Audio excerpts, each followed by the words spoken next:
मध्ये असलेल्या ग्लोब टॉकीजला लागलेल्या मराठी चित्रपट पाहण्यासाठी ज्याचं नाव होतं आता थांबायचं नाही। या चित्रपटामध्ये आपल्याला सिद्धार्थ जाधव, भरत जाधव, आशुतोष गोवारीकर, किरण खोजे, रोहिणी मॅडम, ओम भूत असे मोठमोठे कलाकार पाहायला मिळतील। एका लेखकाच्या लेखनाला न्याय देणे हे एका दिग्दर्शकाचं काम असतं। हे या चित्रपटाचे दिग्दर्शक शिवराज वायचळ यांनी चित्रपटाद्वारे दाखवून दिलं। चित्रपटामध्ये जेवढेही कलाकार होते त्या सर्व कलाकारांनी अतिशय चोखपणे काम केलेले दिसते, पण सर्वात उत्तम काम ज्या माणसाचं मला आवडलं ते होते भरत जाधव सर।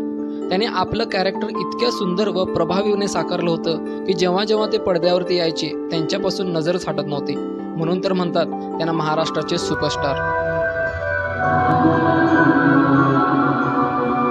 प्रत्येक मराठी माणसाने पाहावा असा उत्कृष्ट चित्रपट, त्याचं नाव होतं आता थांबायचं, आता थांबायचं, आता थांबायचं।